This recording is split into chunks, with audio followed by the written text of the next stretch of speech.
All right, so today we're going to unpack the incredible story of artificial intelligence. And trust me, it's a wild ride. We're talking massive ambition, some pretty crushing disappointments, and then a comeback that is, well, completely reshaping our world. So let's just dive right in. We interact with AI literally every single day. It's writing emails for us, generating code, even creating art. It's in our phones, our cars, everywhere. And it kind of feels like it just popped up overnight, right? But the truth is, this revolution was actually 70 years in the making. So the big question is, how did we get from simple calculators to these creative partners?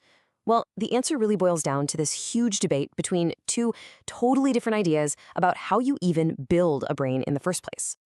So you've got these two big camps. On one side, you have the top-down folks. Their idea? Let's teach the machine everything, like painstakingly write down every single rule about the world, like you're creating a giant, perfect library of facts. But then you have the bottom-up crew. They asked a different question.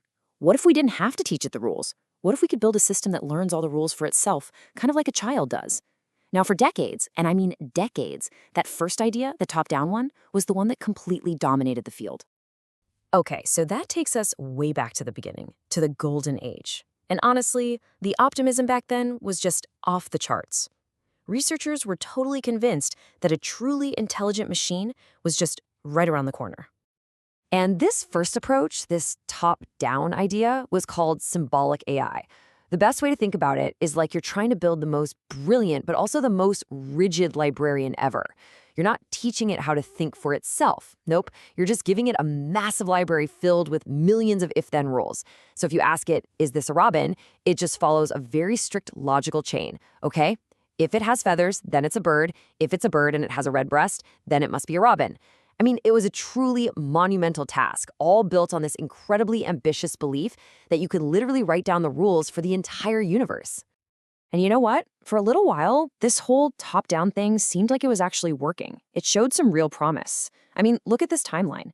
The field officially gets its name, artificial intelligence, back in 1956. Fast forward 10 years to 66, and you get Eliza, this early chatbot that was so good at pattern matching, it could actually fool people into thinking they were talking to a real psychotherapist. Wild, right? Then in the 70s, we got these expert systems that were designed to do super specialized things, like help doctors diagnose diseases. The hype was real. The promises were just immense.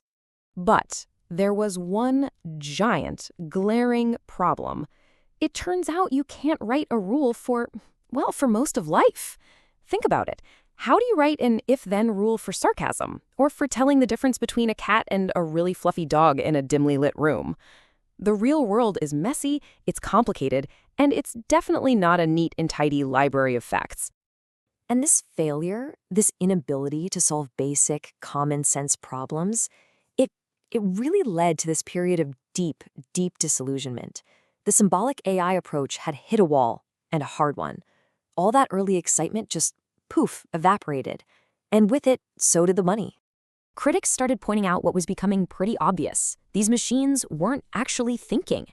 Not at all.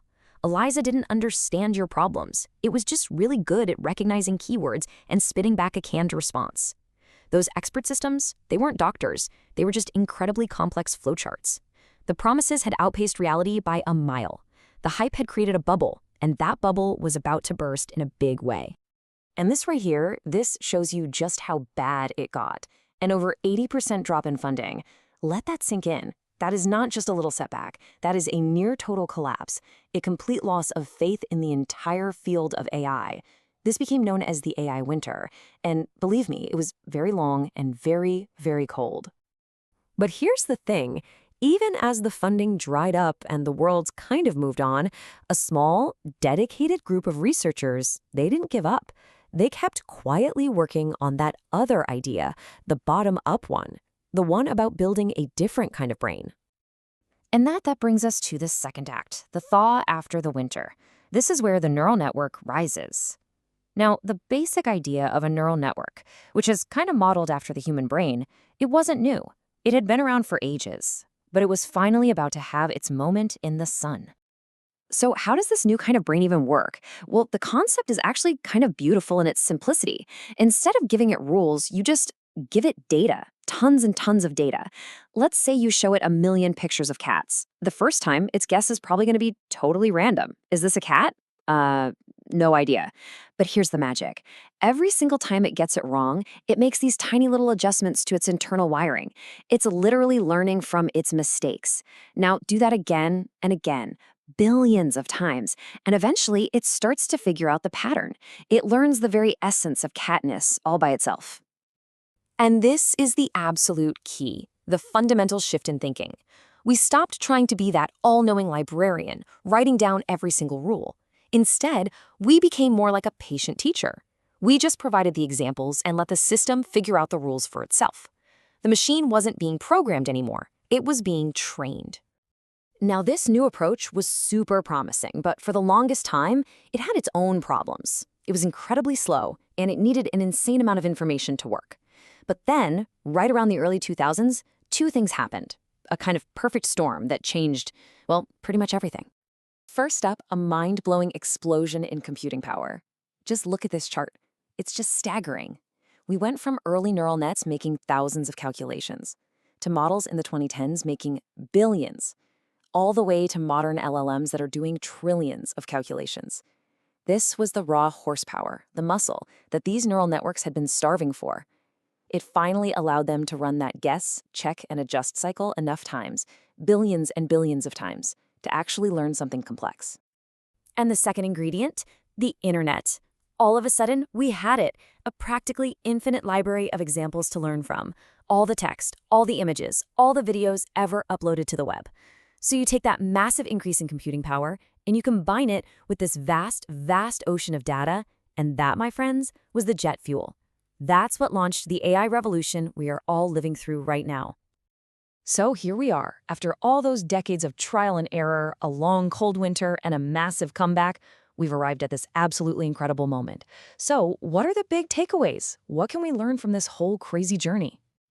Well, to really boil it all down, first, the story of AI is anything but a straight line. It's a cycle of boom, bust, and then boom again. Second, the single biggest shift, the game changer, was moving away from programming rules and toward learning from data. Third, it's so important to remember that the AI we have today isn't magic. It's standing on the shoulders of decades of hard work, trial, and a whole lot of error.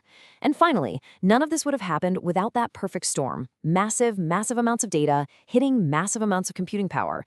That's what finally turned this long-held dream into the reality we see today. You know, for almost 70 years, the big question driving all of this was a technical one. It was always, can we build a machine that can think? And it really feels like we're on the verge of answering that with a yes. But that just leaves us with a much bigger, more profound question, doesn't it? Now that we have them, what should we think about together? Now that we have these powerful new partners, what new problems can we solve? What new art can we create? And what new futures can we start to imagine?